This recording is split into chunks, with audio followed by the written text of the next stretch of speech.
Bien le bonjour, Nick. Ça va Bien bonjour Hubert.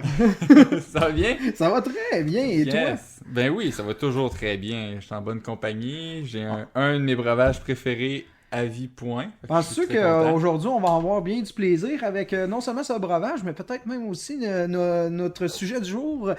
Écoute, et regarde, je t'ai parlé la semaine passée, en fait même c'était en fin de semaine, je suis allé voir le film Toy Story 4. Ah, Avec, Seigneur. Oui. Oui. Et tu sais comment j'ai perverti ta blonde à la convaincre d'aller voir ce film. Elle devait absolument aller le voir. Ça a fonctionné Ça. d'ailleurs. Elle est Ça. allée le voir. Et un des éléments que je t'avais dit pour aller le voir, c'est au sujet d'un acteur que tu apprécies, que j'apprécie également. Et c'est l'acteur canadien Keanu Reeves, que je crois que plusieurs reconnaissent et connaissent bien de grands succès qui passent de La Matrice, de John Wick et j'en passe.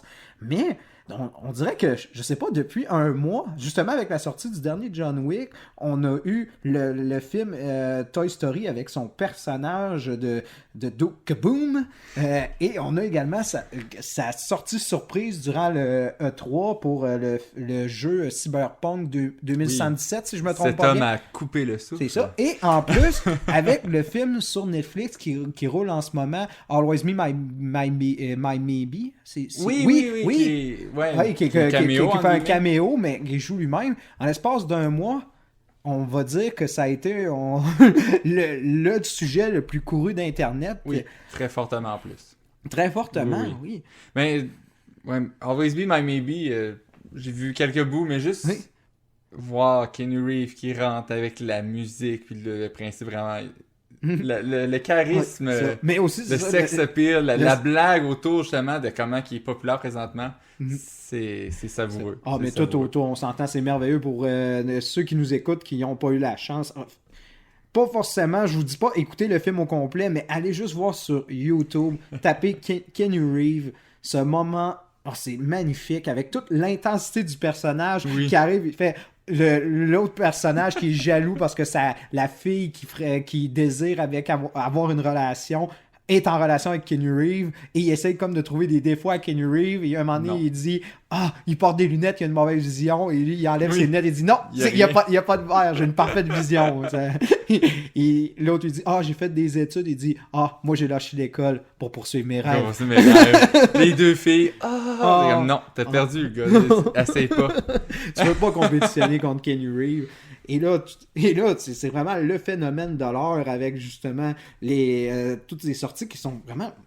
On s'entend, ça a été un à la suite de l'autre dans l'espace de quoi? Un mois? Oui, puis c'est... Mon Dieu, des vrais succès en plus. Des succès, un par-dessus l'autre. Critique, Critique au niveau du box-office. box-office, le personnage, la réception des gens. La réception des gens, c'est ouais. ça. Et même, ça a pratiquement devenu une espèce, on va dire, de running gag sur Internet où les gens disent Keanu Reeves, à chaque fois qu'il fait une sortie, il break the Internet à chaque fois. Oui. Ah non, c'est ça. À chaque présence, il réussit C'est à ça. chaque fois à sortir de quoi de nouveau et de divertissant. Et le monde en redemande. Le monde Oui. veut du Keanu Reeves. Tellement qu'à un point tel, je sais pas si tu as vu l'article, mais il est fortement courtisé par le MCU, par Disney, pour qu'il fasse un personnage. Et ils n'ont même pas de nom de personnage en tête. Ils veulent tout simplement Keanu Reeves. Peu importe le personnage qu'ils veulent, si Keanu Reeves dit « j'ai un personnage de Marvel que j'ai toujours souhaité jouer », ils vont faire le film. C'est fou. C'est fou. Il y a Rendu carte là. blanche. Combien d'acteurs peuvent se vanter d'avoir eu carte Que blanche? Disney donne carte blanche dans sa série Ouais. avec plus grand succès, plus que Star Wars Ouais. encore. C'est certain que... Wow. Ah non, non. c'est sûr. Mais on parle quand même de l'individu. Tu sais, j'ai dit en blague, un homme a coupé le souffle, mais juste Ouais. le fait qu'il dit « You're breathtaking », puis qu'il répondait « You're breathtaking », ça l'a tellement brisé le 3, ça l'a marqué l'imaginaire, ça l'a fait « Oui, mais tout le monde riait un peu, c'est vraiment drôle, qu'est-ce qui s'est passé », mais tout le monde, à l'intérieur d'eux-mêmes, disait « Je suis d'accord avec le gars qui a crié ça, il est vrai qu'il t'a coupé le souffle ». Oh non. Comment je pourrais dire? Il fait...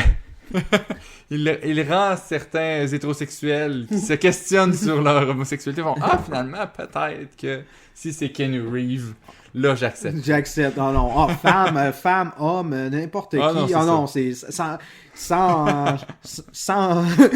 genre, aucun problème. Non, Keanu Reeves, il y a un morceau de Keanu Reeves pour tout le monde. Et le monde se l'arrache. C'est tout simplement ça.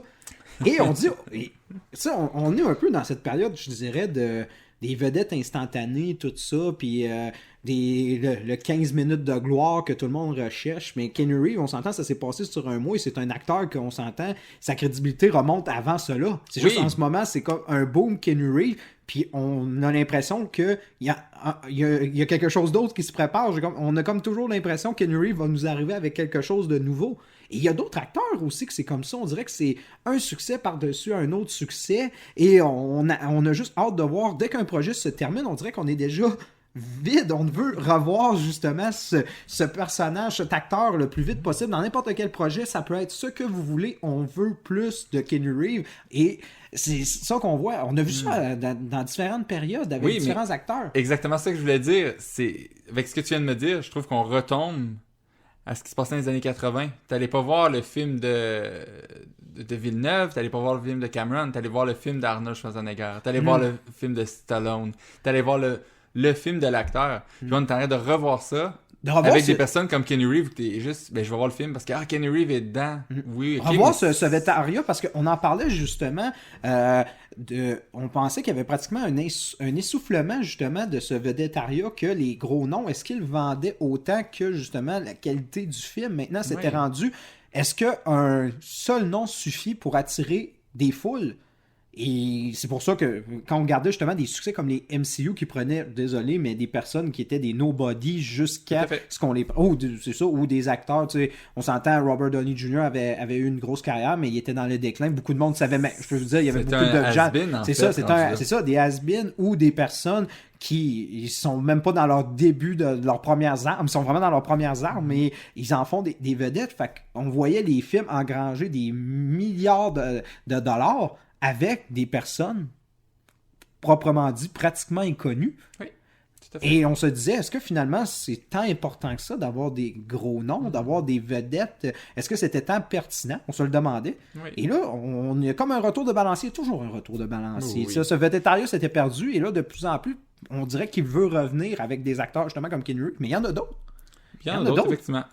Il y en a d'autres. Puis, c'est vrai, mais je sais pas si ça va tant par vague, parce que Star Wars est le meilleur exemple. C'était, je veux dire, Harrison Ford, c'était l'homme qui ne voulait pas être un acteur. Mark Hamill, c'était personne ne le connaissait. Ça. Je veux dire, c'était un peu ça le principe aussi avec Star Wars, mais c'était dans la même période où on sortait des gros noms en même temps pour faire ses films. Donc, mais je sais pas si c'était un balancier. Jusqu'à présentement, il y a la possibilité de faire des films peut-être avec des gens qui n'ont pas qu'on connaît pas vraiment, mais quand on arrive avec le védétariat, c'est souvent des gens qu'on aime, c'est parce qu'ils choisissent leur film. Je veux dire, Keanu Reeves qui a choisi John Wick est le plus facile des exemples, ou un Toy Story 4, on s'entend que quand il les a pris, il a pas fait je vais prendre des films que j'ai pas de chance, que je sais peut-être que ça va être bon. C'est tous des films que lui, tu vois le résumé du livre, du film, dis-je, on sait que ça va être un succès, on sait que ça va être bon du moins. Fait qu'il des choix peut-être très calculés qui le permettent de recréer son védétariat. Après, il y a la personnalité aussi. Parce que Keanu Reeves, c'est pas juste parce qu'il est bon en acteur, c'est aussi une personnalité, une personne, on en a déjà parlé ensemble, là, qui est très gênée, qui n'aime pas vraiment ça le védétariat, mais qu'on voit que c'est une bonne personne. C'est sûr que ça fait juste... Il veut pas être ultra star, mais il est super gentil, ça fait juste créer un autre engouement pour l'individu. Ça devient, c'est ça, quand c'est des personnages qui sortent totalement du moule. Quand on s'entend... Quand on parle d'acteurs qui sont tout simplement, on va dire, des beaux minois avec, on s'entend, peu de contenu, avec des histoires, on pourrait dire, plutôt ordinaires, tout ça. Mais là, on parle d'un personnage qui est plus grand que nature. Tu sais, le gars qui, dans ses temps libres, préfère faire de la moto, se tient loin de tout. Tu sais, il y a comme un aura. Est-ce que peut-être aussi, il y a une affaire de mystère à cause, justement, de maintenant... On a tellement les acteurs et les actrices à portée de la main avec les Instagram, les Twitter, j'en passe. Et on a tout le temps l'impression de tellement les connaître et les connaître dans leur vie privée que quand on arrive avec un acteur justement qui a cette aura de mystère, qui se détache de ce moule-là, ils deviennent encore plus pertinents. Puis justement, ça que de drôle, c'est que, comme je te disais, il break the Internet, il l'a fait à 4 reprises dans ce mois-ci. ce gars-là, aucun compte, il n'y a aucun compte dans ses réseaux sociaux pourtant. Et c'est ça qui est encore plus impressionnant, c'est qu'il le fait involontairement. Oui, mais je pense que c'est ce que les gens aiment. On ça. est tanné justement des Instababes, le Instagram, tout ce qui est artificiel. On voit un côté peut-être un peu plus le raw, plus cru, plus vrai. C'est ça que les gens recherchent parce que autant qu'on est capable d'avoir accès à tout le monde, autant qu'on se demande si c'est vrai ou faux, si c'est tout stagé. Le principe de justement, tout est une mise en scène. Mais là, c'est vraiment, on le voit, Keanu Reeves, quand il fait ses interviews, quand il parle en général, on le voit bien que c'est ça, il faut que c'est vraiment lui. Là. C'est ça, on dirait. Cette sincérité, c'est ça. C'est quelque chose qui ne semble pas, justement, pré-mâché, déjà préparé. Ça semble... C'est ça, ça semble totalement improvisé, tellement... Et c'est ça, un certain, on pourrait dire, une sorte de génie involontaire, tu sais, c'est ça. Et c'est souvent ça qui est le plus génial avec les gens qui réussissent à totalement déstabiliser juste par ce qu'ils sont eux-mêmes, parce qu'on s'attend pas, on n'a aucune attente de ces gens-là et ils nous surprennent à chaque fois. C'est ça qui est de vraiment je pourrais dire de pertinent avec ce petit groupe d'acteurs et d'actrices, il n'y en a pas beaucoup malheureusement qui sortent de ce moule-là, qui veulent justement nous offrir, là, c'est ça, une personnalité qui n'a pas l'air pré-mâchée. On le voit, je pense que toi t'écoutes un peu les talk shows américains en fin de soirée, les meilleurs moments, les Kimmel, les Fallon de ce monde. Tu sais, on s'entend, toutes les interventions, tous les jeux, tout ça, ils savent tout à l'avance, c'est tout préparé. Ils ont déjà leurs répliques de préparées pour faire rire, ils ont leurs anecdotes de prévues, c'est entendu avec des agents de presse, c'est déjà déterminé à l'avance. Ils savent au moment, pratiquement à la virgule où Jimmy Fallon va se mettre à rire de manière hystérique pour une histoire totalement plate. Non, c'est... Et quand tu arrives justement avec un acteur comme celui-là, moi je me rappelle avoir vu à Ellen, je me rappelle, Ellen me posait des questions, puis elle semblait abasourdie parce qu'il savait pas quoi répondre. Puis il avait l'air pratiquement un peu niais, un peu ça, mais c'est lui, c'est pas son genre d'être le centre d'intérêt, puis de devoir répondre à des questions comme ça, puis le côté, on va dire, peut-être un petit peu plus insipide d'Hollywood, il embarque pas dans ce jeu-là, puis ça le rend encore plus attachant. Non, je suis d'accord avec toi. Je dirais même que les 4 exemples que je me suis pris, donc Keanu Reeves, c'est tous des acteurs qui ont fait de quoi par le passé. C'est pas des nouveaux acteurs, justement, qui ont cette aura-là. L'autre personne que je voulais parler, ce serait Michael Keaton. Oui. Qui, dernièrement, je veux dire, on le connaît tous, surtout avec quand il était comment je peux dire de façon polie, il était la muse de Tim Burton, qui était l'acteur principal qu'il utilisait, que ce soit pour, je sais pas, Batman, Beetlejuice, mettons, on arrête là. Il y a beaucoup de réalisateurs qui ont des acteurs muses, tu sais, Johnny Depp l'a été de Tim Burton, c'est tout ça aussi. Mais Michael Keaton, c'est ce qui s'est passé, qu'on a vu, dans les années, 80. Après, on l'a... Fin des années 80, début des années 90, effectivement. Fin 80-90 avec les Batman, etc. Mais maintenant, présentement, ce qu'on voit, c'est on le revoit dans le premier Spider-Man fait par le MCU. Une très bonne adaptation que tout le monde a encensé. Je crois que il était peut-être plus intéressant comme personnage que quand il devient le super méchant. Mais là, tout est relatif, mais très bon jeu d'acteur. C'est quoi, il a fait aussi le film de McDonald's Founder? Ouais, The Founders. Très, très fort. Oui, il a fait également le film sur qui a remporté un Oscar pour je ne sais pas quelle raison. C'est comme ça, malheureusement, Spotlight, oui. Ça avait gagné? Oui, ça avait gagné, effectivement. Moi, cette soirée-là, je me rappelle, j'étais complètement abasourdi. Si mon souvenir est bon, c'était l'année également de Dee Rothman, je crois. Je crois que c'était cette année-là et Dee Rothman ne l'avait pas remporté cette année-là. Quand tout le monde, je pense même que Leonardo, le réalisateur, ils étaient tous les deux levés puis ils étaient déjà prêts puis quand ils ont entendu, ils ont fait « What a joke ». Mais bon, ça c'est un autre débat. Mais c'est vrai, c'est des acteurs comme ça. Mais est-ce que tu crois que justement, est-ce que c'est un film, une performance qui réallume qui rallume cette flamme, ou justement avec Keanu Reeves, ou avec un acteur qui sort justement de l'ombre? Est-ce que c'est une performance ou c'est justement, on les voit partout pendant un moment et c'est là que le public les découvre ou les redécouvre? Moi, j'aurais tendance à dire que c'est un moment que les gens le redécouvrent. Mm-hmm. Je crois que Keanu Reeves, c'est vraiment avec le premier John Wick. Oui. Même si présentement, oui, c'est un autre John Wick, c'est le troisième où que là, on a un gros buzz. Ça veut dire qu'il y a 2 autres fois avant qu'il y a eu un buzz. Je pense que c'est John Wick qui a fait le retour. On le revoit, je fais partie des gens qui l'ont vu, puis il a fait « Ah, je veux pas le voir, c'est juste un retour de Has-Been d'après Matrix. » Non, il est vraiment revenu en force, comme le premier Matrix, puis après, il a réussi à le maintenir. Michael Keaton, ce serait quoi le gros film qui l'a fait revenir? Ce serait peut-être Birdman? Oui, Birdman, oui. Birdman, ça a été Qui, le film qui en l'a... plus, un clin d'œil Ouais, à sa un film vie. over méta, épouvantable. C'est génial. On s'entend, oh, oui, ça. Puis c'est pour ça qu'il était parfait. Tu sais, il y a des rôles comme ça, il y a des rôles, on dirait que l'acteur a même pas besoin de jouer. Tu sais, on s'entend, c'est exact. pratiquement, on dirait que c'est sa vie calquée.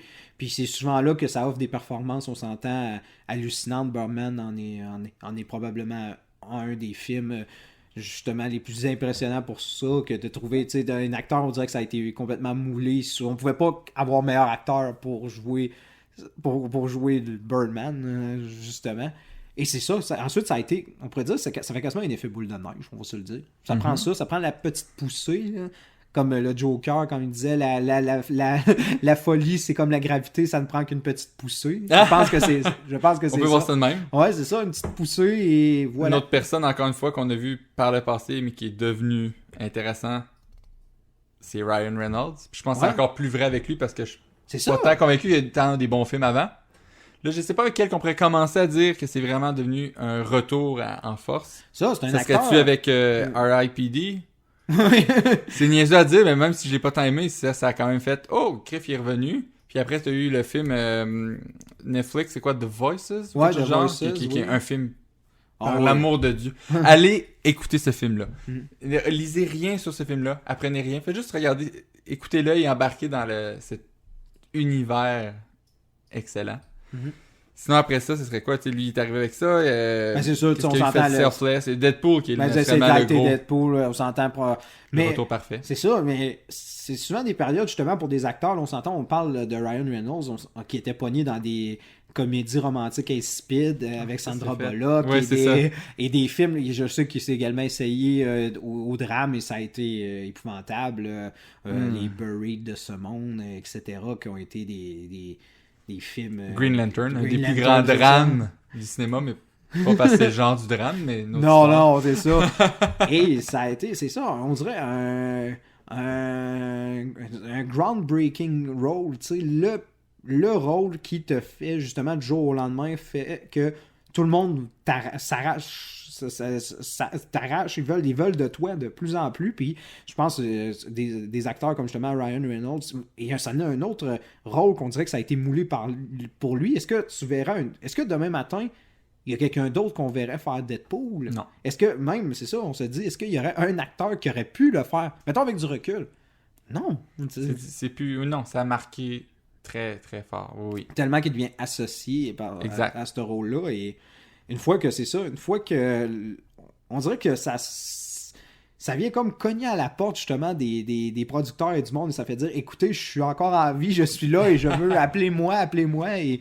Non, ça prend ce petit rôle-là. Je pense que là-dessus, on s'approuve sur, justement, le moment, le rôle, la performance qui vient tout réveiller. Parfait. Es-tu capable de me nommer un acteur que, lui, ce phénomène-là n'a jamais arrêté? N'a jamais arrêté. Non. Donc, un acteur qui aurait cette continuité-là, sérieusement, c'est une bonne question. Parce que oui, peut-être qu'il y a eu un moment plus bas, mais que en une année... Moi, j'aurais tendance à dire, je garderais du côté de Samuel L. Jackson. Probablement des acteurs qui ont la plus longue longévité et qui ont toujours demeuré pertinents.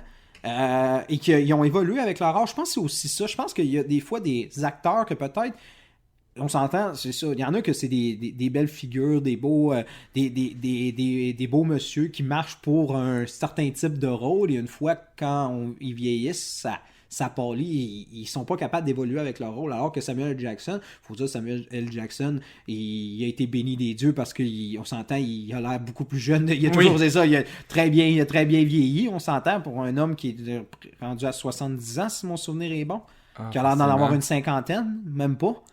Ça c'est sûr, on va le dire, la génétique peut aider, mais ça reste un acteur qui s'est adapté et qui a évolué avec son art. 70 piles. 70 piles, et voilà. Je me rappelle que... Tout à fait.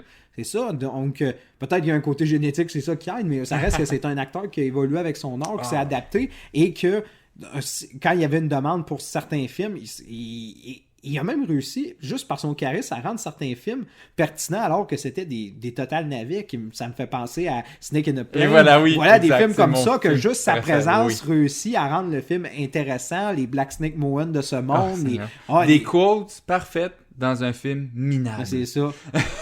Réussir à faire ça. Oui. Non, des films, tu sais, la série des Triple X avec Vin Diesel, tu sais, rendre Vin Diesel intéressant, il faut le faire, tu sais, Samuel Jackson est capable de le faire. Bon courage, ça, effectivement. Ça, des acteurs comme ça, des acteurs qui, juste par leur présence, rendent justement de mauvais films, parce que c'est sûr, personne va avoir un parcours parfait. Il n'y a pas d'acteur qui va avoir de parcours parfait. Le seul acteur qui a un parcours parfait, c'est James Dean, c'est parce qu'il est mort. C'est ça, okay, parce qu'il a fait 3 films. C'est ça, il est mort avant. Il n'y a pas de personne qui a de parcours parfait, mais il y en a qui réussissent malgré tout à tourner des navets en film écoutables et garder leur public. Et je pense que Samuel Jackson, c'en est un qui... Moi, je pense... Il a fait Shaft, le dernier, là, cette année. Ouch. Mais admettons qu'on enlève ça. Non. Il est très populaire au Japon et dans les pays asiatiques. Donc, ces films, c'est ça qui est impressionnant, c'est que ces navets sont populaires ailleurs. Effectivement, il est très, très aimé. Oui, il y a des films, justement, ce qu'il racontait. Il ça me fait juste mal que Shaft ait été populaire quelque part. Et je crois qu'encore à ce jour, il doit être pas loin avec Harrison Ford, mais c'est l'acteur qui a fait engranger le plus grand nombre d'argent. C'est lui. Dans sa carrière. Ça a du sens. Ça. Harrison Ford est là-dedans parce qu'Harrison Ford, ce qui aide Harrison Ford, c'est qu'on s'entend, t'as les Star Wars, t'as Indiana Jones, t'as quelques films que c'est ça. De Fugitif. Il a fait également beaucoup de films, des petites comédies romantiques également qui ont très bien pogné. C'est ça. Mais c'est sûr, quand t'as les Star Wars, ça aide. On s'entend, c'est 1 milliard plus 1 milliard plus 1 milliard, ça aide. Mais... ça aide, c'est ça aide, mais Samuel... Les films de... Pas Jack... C'est-tu Jack Reacher dans le temps, là? Oui, Red October, tout ça? Non, ça c'est pas Jack, non, c'est Tom Cruise. Jack Ryan, oui. Jack Ryan, oui, c'est ça, oui. Effectivement, ça aussi, ça a fait... c'est ça, J'ai dit ça parce que je voulais parler de Tom Cruise après. Vous allez voir rien, mais parlons-en, on peut en parler tout de suite. Mais oui, mais Tom Cruise Samuel L. Jackson était ton exemple. Moi, mon idée, c'était vraiment Tom Cruise. Longévité, il n'y a jamais eu vraiment de gros down intense. Il y a eu des films moins bons. Oui, il y a eu des moments avec, disons, quand il saute avec Oprah. La période Cathy Home et peut-être, on va dire, la post, on va dire, révélation de la scientologie puis tout ça. C'est quelques moments durant sa période. Je dirais, début des années 2000... Ça n'a pas été Jojo, mais... Ouais, mais encore là, c'est le début des années 2000, on parle... C'est quoi qu'il y avait au début des années 2000? Minority Report? Vanilla Sky, que je vais continuer à défendre toute ma vie, même si pas tout le monde aimait ça. Mais oui, je suis d'accord. Ok, il a fait The Last Samurai, là, que je comprends que c'est assez pathétique. Puis mais The Last Samurai, ça demeure quand même... Tu sais, je veux dire, c'est peut-être un film que... Moi, je trouve que c'est un film... C'est blanc, ça. C'est ethnocentrique, en moi, je trouve. Ça, c'est mon gros problème en l'écoutant, là, mais ouais. Ça, mais est-ce qu'il faut dire que c'est un mauvais film? Tu sais, mettons... Effectivement. Ça... Mais oui, mais il y a eu cette période-là, je pense que c'était à partir du milieu des années 2000 à un moment donné, quand il a fait, on va dire, son retour, justement, ça en est un autre qui a réussi à reprendre du poil de la bête avec un rôle totalement inespéré, qui était son rôle dans Tropic Thunder. Oui. Et ensuite, ça a recommencé sa carrière. Avec sa performance, c'était plutôt... On pourrait juste faire un podcast sur Tropic Thunder, honnêtement. Non, c'est magnifique. Pour ceux qui ont un peu regardé ce film, moi, la première fois, je me rappelle de l'avoir vu au cinéma, j'ai même pas reconnu Tom Cruise la première fois que j'ai écouté le film. Ah oui? Je l'ai su beaucoup plus tard. En lisant, j'ai su que c'était Tom Cruise. Je ne l'avais même pas reconnu. Et j'ai lu beaucoup... Je sais pas si tu savais un peu l'histoire autour de ça avec Ben Stiller, parce que Ben Stiller et lui sont des amis, ils se connaissent depuis des années. Et Ben Stiller est arrivé avec ce scénario de Tropic Thunder qui dit, dans le fond, pour ceux qui n'ont pas vu le film, en résumé, c'est des acteurs, on pourrait dire, un peu qui s'en vont sur le déclin, un peu has-been, un peu over the top, qui se retrouvent dans une giga production et dans le fond, ça prend des proportions immenses parce que finalement, le film devient quasiment une réalité. Ça devient une réalité quand ils sont, dans le fond, ils sont au Vietnam et ça devient justement, leur film de guerre devient la réalité.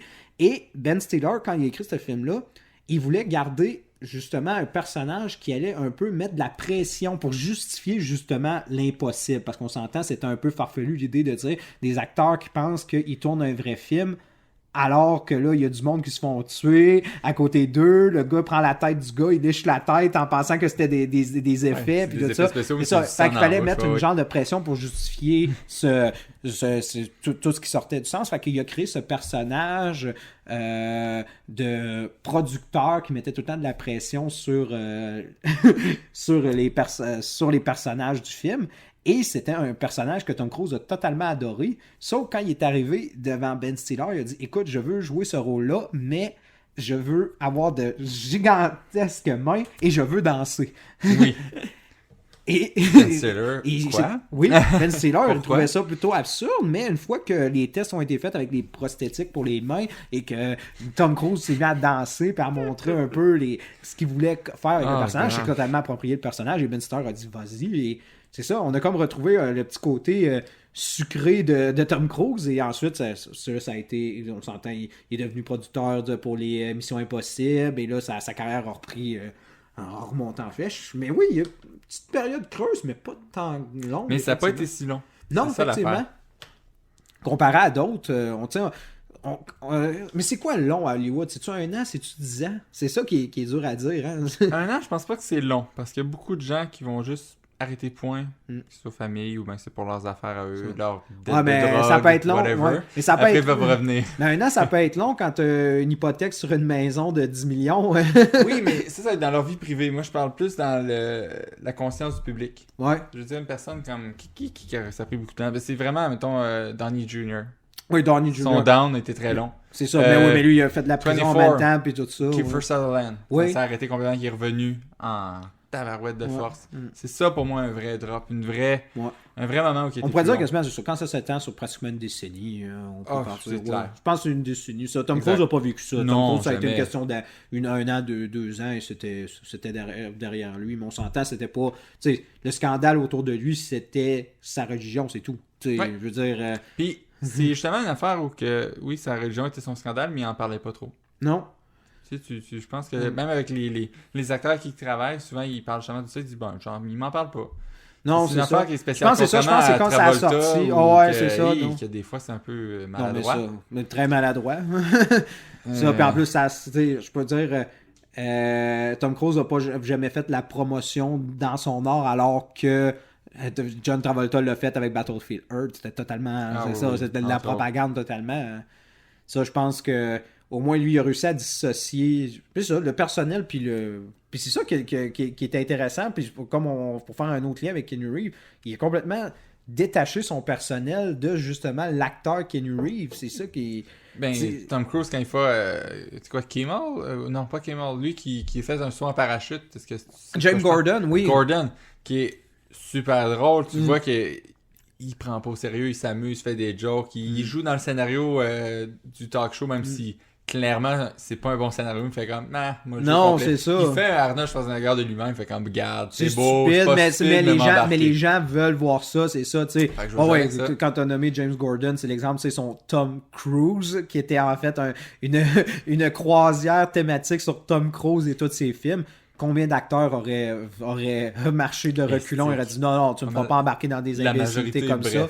Alors que lui, ça l'a fait totalement plaisir d'embarquer dans ce délire-là. Et c'est quelqu'un qui est relativement généreux avec justement quand il est au moment de se faire interviewer. Je pense par contre qu'il y a quelques talk shows qui décident de plus fréquenter parce que justement il n'y a pas d'amis croches avec Il n'y a pas d'atome crochet avec certains, mais sinon, tu sais, il se met Ouais, pas mais dans ça, une c'est position humain. normale. Ouais, c'est ça. C'est rendu humain de dire, Ouais. j'ai pas d'atome crochet avec une personne, Ça. je vais peut-être. Puis en même temps, attendre. il faut dire que les talk C'est shows, normal. c'est une business. Tu sais, eux, ce qu'ils veulent, c'est d'avoir les meilleurs acteurs pour augmenter leur code d'écoute. Fait que quand t'as pas d'intérêt à aider quelqu'un dans ces... Tu sais, moi, je pense que si on était acteur, on ferait la même chose. Si on n'a pas un moment donné d'intérêt envers une personne ou avec un concept d'émission Ton public trouve est peut-être ridicule, juste tout ça. pas là. C'est ça. Aussi, tu vas stratégique. À un moment donné, il y a tellement de talk shows. Il y en a un à chaque poste, à chaque soir. À un moment donné, tu fais tes priorités, tu sais. Puis je veux dire, tu peux pas promouvoir ton film pendant 10 ans. Hein.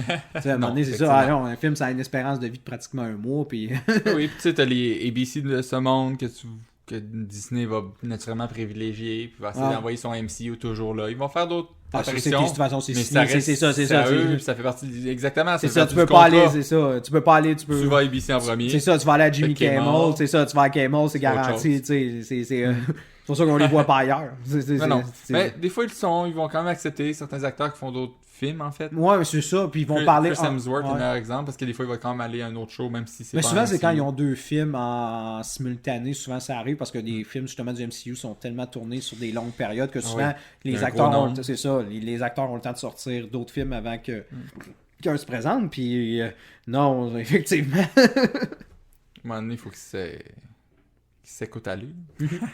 Sinon, t'avais-tu un autre acteur là-dessus? Parce que là, on a quand même une coupe déjà Ouais, d'annoncer. sérieusement, avec Ken Reeves, Tom Cruise, on a eu Samuel L. Jackson, je pense. Reynolds. Je pense qu'on a vraiment une bonne panoplie d'acteurs qui, comment dire, qui... C'est non, les Wonder Kids. Les Wonder les Kids, eux ouais. qui font le comeback, ce C'est serait justement Kiefer Sutherland Oui. avec 24. Downey Jr. avec Iron Man, que lui, c'est encore Non, ça, on plus s'entend, c'est intense. le Il plus... supporte quasiment à ses épaules le MCU. C'est pour ça que j'ai hâte de voir sans lui. Comment ça va continuer? Oh oui. Mais de toute façon, je pense qu'on aime ça, les comeback stories, les Seabiscuit de ce monde, les Rocky, les... Oh, Hey, Rocky, c'est quoi tu m'as déjà dit que j'avais jamais réalisé, mais Rocky a battu Godfather. oui! T'ignorais ça? What the... Nanana. Ouais, mais... je Comment- t'en avais- Non, mais je s'il t'en vous plaît. avais parlé. Je Ah, sais. Non, C'est parce que c'est un comeback. C'est ça. Parce que tu peux pas battre de Godfather. Hein? Tant qu'à parler d'un acteur, Come justement, on. que son étoile a jamais vraiment pâli, Sylvester Stallone, c'est un... Hey, au nombre de mauvais films qu'il a fait, Ah oui. les gens l'aiment par contre. Ah oui, le monde ne l'a pas oublié. Je l'aime ça. aussi. Oui. Mais il fait vraiment beaucoup de Ça. mauvais films. Ah oui. Arrêtez, autre- sinon maman va vous tirer. Ou je Mais sais ça, pas tu quoi. connaissais l'histoire avec Arnold. C'est Arnold Oui. qui s'était amusé avec lui, puis il avait dit... Ah, il a mordu. Il a mordu à l'hameçon, puis il était trop tard. Ah, mais j'ai toujours dit que Arnold était plus... j'ai l'impression qu'il était plus wise pour jouer aux échecs avec... Ouais, mais on le voyait, on voyait Stallone. qu'Arnold... Oh oui, Arnold était probablement... S'amuser avec, puis l'autre mordait parce qu'il était comme, ah, rivalité. Oh, c'est Puis on à voit voir. un peu que justement, il laissait. Ça, c'est juste quelque chose qu'on a remarqué, c'est que comme Sylvester Stallone, c'était également un scénariste, un gars qui écrivait des films, puis il faisait des tentatives, puis il voyait. On dirait qu'Arnold, on dirait qu'il laissait Silverstone comme tenter l'eau pour lui, tenter un tel personnage, genre, mettons, Rambo, Commando, tu sais, Commando, donc, c'est après. ça, tu sais, faire des films comme, vas-y, je vais voir, ensuite, je vais voir si je peux aller dans ce domaine-là. Ah, tu sais, on l'a vu justement quand Sylvester Stallone a commencé à faire des films un petit peu plus comiques, et là, Pat Arnold arrive avec Les Twins, avec... Mais avec DeVito, on s'entend ouais. que c'est un coup de maître. Ça a réussi à faire, oui, je fais comme toi, mais je le fais mieux. Tu sais, il essaie de faire encore Ça. plus grandiose. Oh oui, toujours, et c'est ça qui a fait... Kindergarten Cop. Ouais, oh oui, qui est Ah. probablement une des meilleures comédies d'action, ça, que je vois jamais quelqu'un ridiculiser ce film-là, Non, c'est c'est ça la merveilleux. joke. Parce que- mais j'aime tous les films d'Arnold Schwarzenegger, je crois. Pour des mauvaises raisons des fois, je suis d'accord, mais tadine que je les aime. Ah non. Parce que il s'assume. Tu sais, même Batman et Robin, qui est un des pires films de super-héros, quand Arnold est là, il se prend pas au sérieux, contrairement à Clooney, qui prend un Batman beaucoup trop sérieux dans un univers que, regarde, ça fonctionne pas. Lui, il est juste, hey, freeze! Ah, ouais. Ah, tu Everyone chill. C'est comme, ok, non. Puis il le dit tellement avec une face d'enfant qui a trop de plaisir, puis il dit, regarde, je suis au courant que c'est n'importe quoi, on va y aller all-in. Ah, ça donne un petit plaisir, c'est un peu... je sais pas, c'est le phénomène de... comment ça s'appelle? Weasel avec The Room. Ouais. C'est vraiment trop sérieux, puis là, ça devient ultra ridicule. On dirait que tout le monde est trop sérieux. Arnold est comme, hey, c'est vraiment, ça va être ridicule. Alright, moi je vais jouer tout de suite comme si ça n'avait pas de sens. Mais ça en est un parmi ces acteurs justement qui ont une vision puis un amour du cinéma tellement fort que justement quand ils arrivent avec des histoires comme ça, c'est là qu'ils se mettent en valeur. C'est totalement ça. Oui, c'est ça. Puis Arnold, c'est justement une de ses forces. Puis ça veut pas dire qu'il est pas capable de faire du sérieux. Pas du tout, non. Si quelqu'un peut me dire que Terminator 2 n'est pas le meilleur film de science-fiction, non. Il faut que tu aies des bons arguments. Ça se peut que tu peux me trouver autre chose, mais c'est un des meilleurs films sans conteste. C'est clair. Sinon, Commando est un film excellent tellement que c'est ridicule. Tu vois qu'il assumait, arracher une porte, un banc de char pour être discret. Wow, bravo. Mais c'est ça. Et même, comment ça s'appelle? Total Recall, qui ont fait un remake très triste. Mais la version avec Arnold, c'est tellement pas sérieux, mais de la façon qu'il l'amène, c'est le fun à écouter. Tu le crois? Predator, qui est un film sérieux, puis scénario vraiment ridicule, slasher movie vraiment connu, mais avec comment que lui joue, comment qu'il l'amène, ben Colin, ça devient intéressant, même si on s'entend d'un film que c'est juste, ils ont piché une couple d'acteurs dans le bois à affronter de quoi d'invisible qu'on voit pas à moitié du film. C'est ça. C'est Mais tu réussis à le rendre intéressant. Puis ça fait aussi que la preuve aussi de son talent, c'est que cette série-là, est-ce que le Predator 2 est en bon? Est-ce que le Predator 3 est en bon? Là, c'est quoi? C'est le troisième, c'est le remake en tant que tel? Ouais, ils ont fait, c'est ça, de The Predator, en tout cas, qui est comme un remake, un remake, reboot, on sait pas trop, c'est ça. Puis, à chaque fois, ça tombe flat, ça, c'est plate. Puis, même chose avec les Terminators, quand ils essaient de faire des suites, il est même pas dans le film parce qu'il est gouverneur. Ils vont mettre un truc CG qui est lui en tant que tel. Pour essayer de faire, regardez, nous autres ici on est cool, nous autres ici on est bon, c'est beau, le décroche. Oh non, mais c'est ça. mais je pense que c'est probablement l'acteur que justement les films qui ont dérivé sans lui ont complètement dérivé. Exact. Ça, on a Conan par exemple. Conan le Barbare. Conan le Barbare, épouvantable, sérieusement. Avec des phrases. Mais ça c'est spécial comme film, parce que tout le monde rit. La majorité des gens qui n'ont pas vu le film rient de ce film-là. Parce que c'est tellement exagéré, etc. Mais quand tu l'écoutes, c'est un film vraiment ambiance. Ça parle pas beaucoup. C'est beaucoup... Arnold Schwarzenegger fait justement un jeu d'acteur physique. Ouais, ça, mais il était dans ses débuts aussi. Puis je pense qu'il parlait pas beaucoup. Il parlait pas beaucoup anglais. Puis ça montre justement que c'est pas le fait qu'il est capable de parler, c'est le fait qu'il est capable de le jouer. Il est capable de le montrer.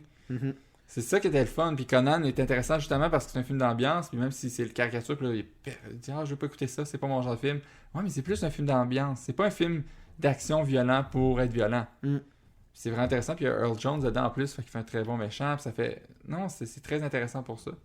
C'est la force justement. Lui, oui, il est pas sans faute, comme on a dit tantôt. Il a fait des films très ordinaires. Mais encore là, même dans les films ordinaires, il devient intéressant à écouter. Je pense que je vais toujours le défendre. Puis chaque fois qu'on parle d'Arnold, je tombe là, faut que je le protège. Je deviens un paladin, Seigneur. J'ai comme faut le protéger. J'ai une croisade à faire, mais non, c'est ça. Il est excellent. Puis en plus, ça a été étrangement un très bon gouverneur. Étrangement. Je comprends. Il n'y a rien à comprendre de cet individu tellement surréel. Mais bon. Là, je l'adore.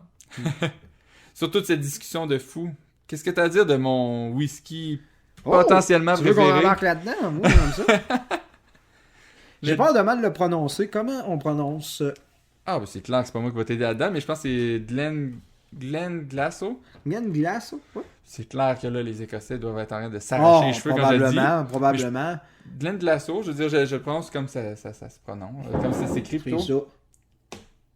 Je pense que t'es dans... En tout cas, je pense que c'est une... C'est proche. C'est une appellation acceptable, je dirais. C'est bon. Ça. Je pense que tu créeras pas d'émeute en Écosse pour ça, fait que... Mais oui.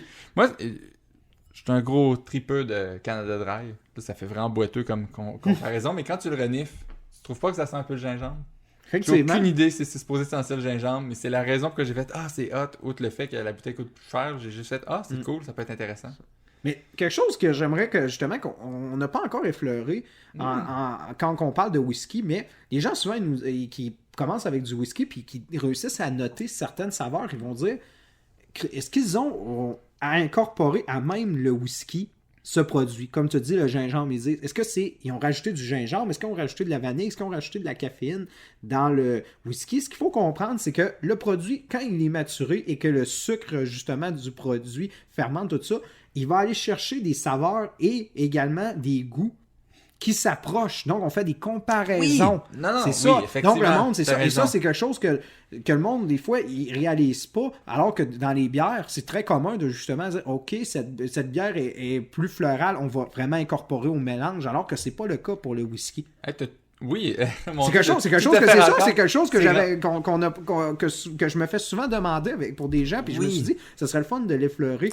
Mais t'as raison, parce qu'en plus, c'est quoi que pour moi, c'est rendu tellement une seconde nature, je pense même pas en parler, mais c'est vrai depuis le début, depuis les autres qu'on a fait, les épisodes qu'on a parlé, à chaque fois qu'on dit nos choses, c'est juste comment que ça fermente, comment que ça se rapproche à.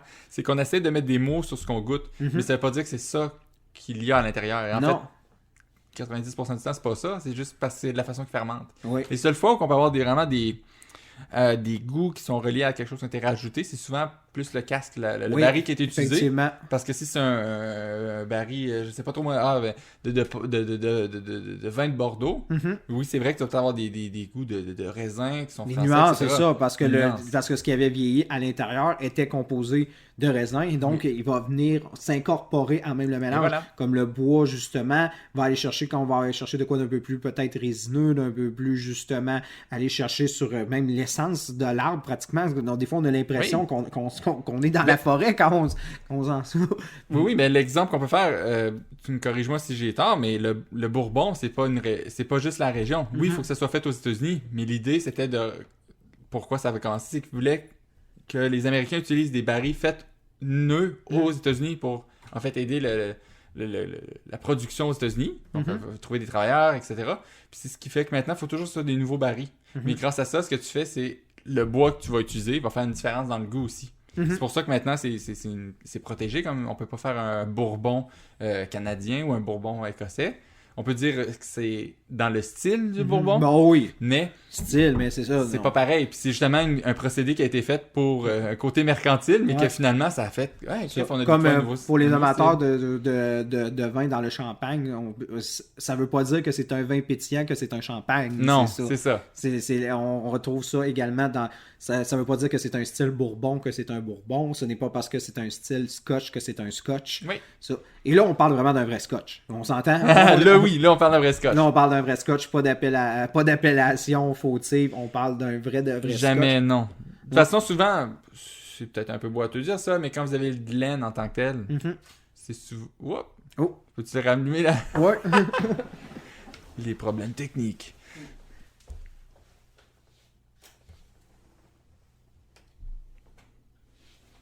Excellent. Parfait. On est de retour. Donc, reprise maintenant. Donc, ce que je voulais dire, c'est une affaire plus ou moins fautif, mais quelque chose qui peut faire un beau repère, c'est le Glen. Le GLEN qu'on voit souvent dans Glenfiddich, Glenglassaugh, comme présentement. C'est justement pas mal toujours en fait un scotch. Parce que c'est une appellation des noms de famille en fait qui sont écossais. Ça peut aider justement là-dessus à savoir si on cherche vraiment une région parce qu'on aime un style. Toutefois, il faut faire attention parce que les scotch ne goûtent pas tous de la même façon. Non, effectivement. Tout dépend de la région de l'Écosse qu'on voit. Parce que le monde, souvent, c'est une autre chose qui sous-estime, c'est que c'est l'importance de l'eau dans la fabrication justement du whisky. Et dépendamment de la région, plus qu'on s'approche justement de l'océan, plus qu'on va avoir une eau qui va être beaucoup plus saline. Dépendamment également de la terre, de l'érosion, de comment l'eau est dans cette région-là, va beaucoup influencer. Et le monde, souvent, il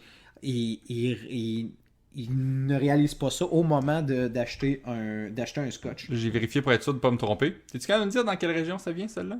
Bonne question, sérieusement. Juste au goût? Juste au goût? J'ai l'impression que c'est une pogne, mais en tout cas.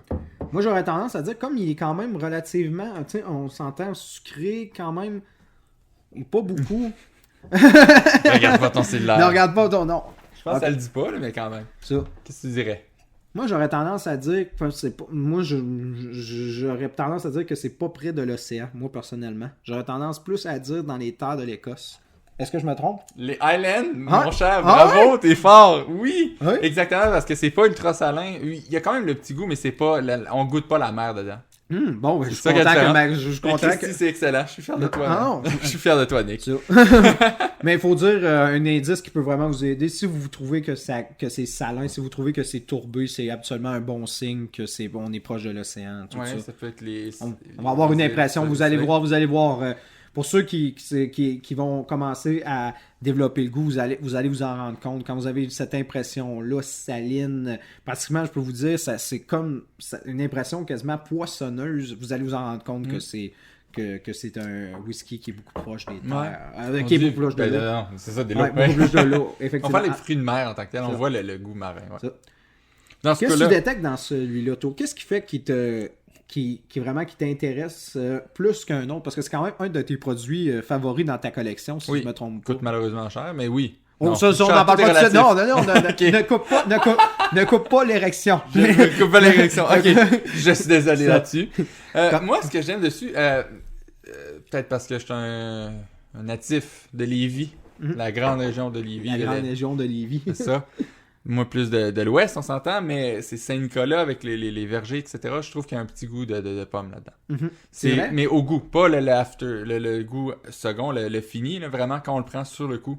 Il y a un petit goût de pomme, il y a un petit goût, parce que c'est, comme on dit, c'est sucré, mais c'est un goût vraiment, je sais pas, j'ai l'impression de prendre les pommes vertes, là, pas les Oui. vraiment une sorte, je sais pas, il y a quelque chose de différent là-dedans. Effectivement. On va chercher de quoi quand même de sucré, mais qui quand même une petite douche d'acidité, mais quand même agréable. T'sais, on ne va pas avec de quoi, justement.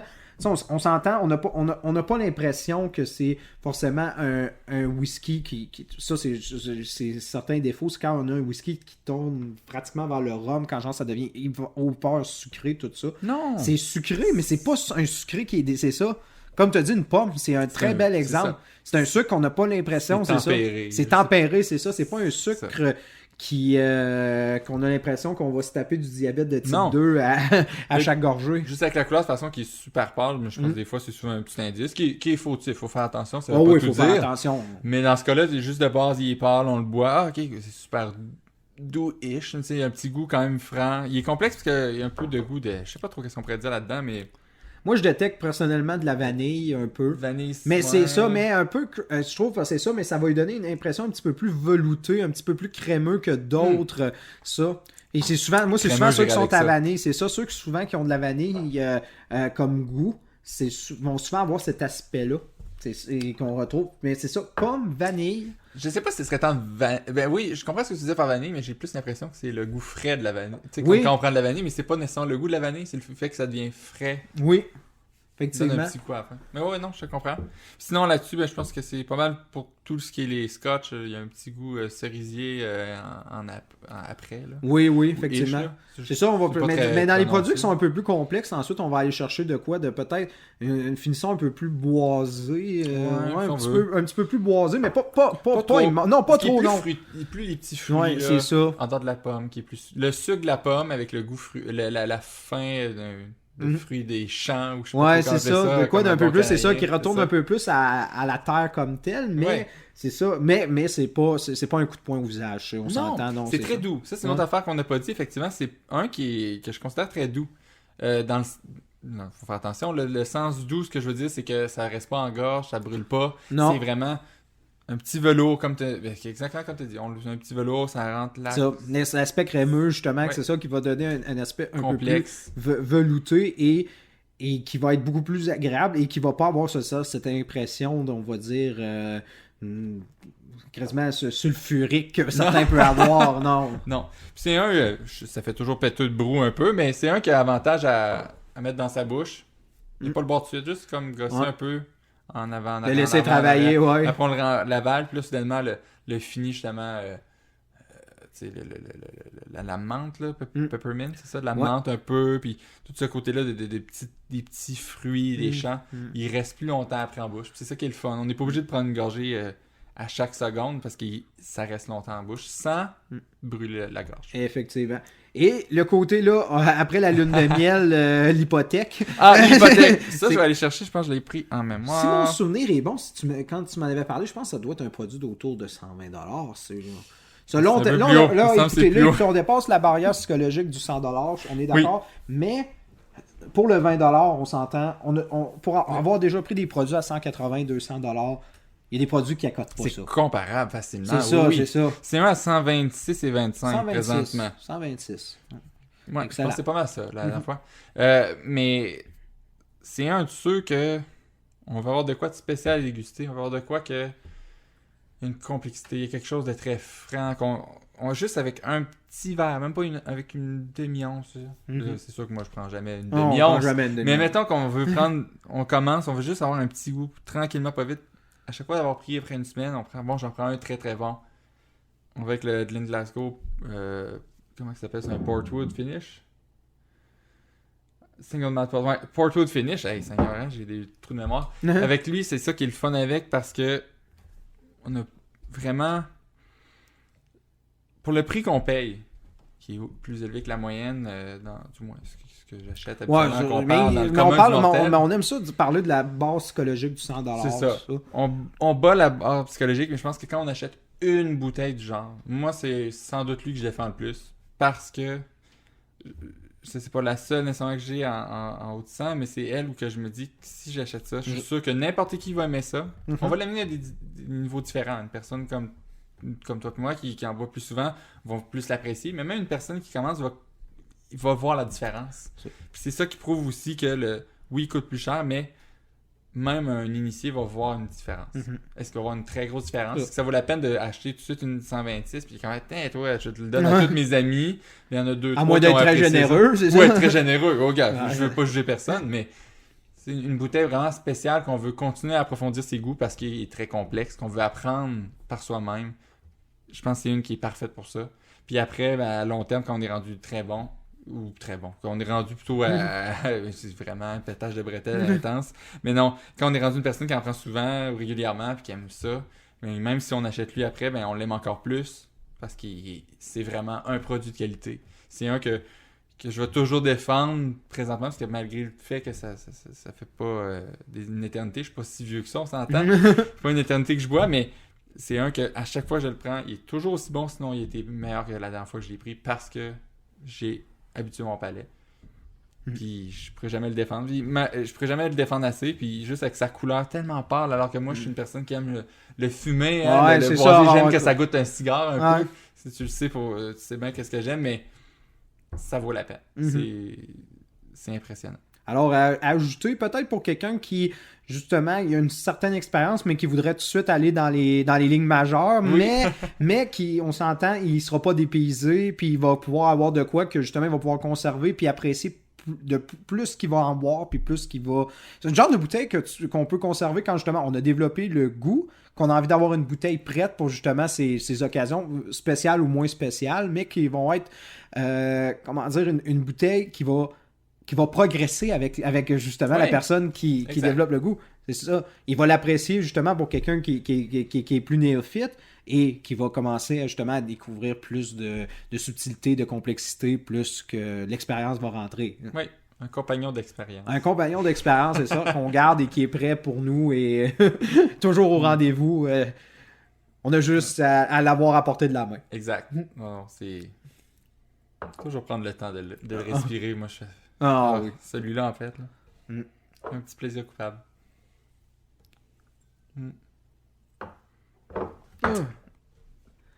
Mais sur ce, Nick, je pense qu'on a fait pas mal le tour là-dessus. Ouais, je pense qu'on peut se laisser à nos whisky pendant qu'on en a l'occasion. Alors, on vous laisse avec cette superbe bouteille. Oui.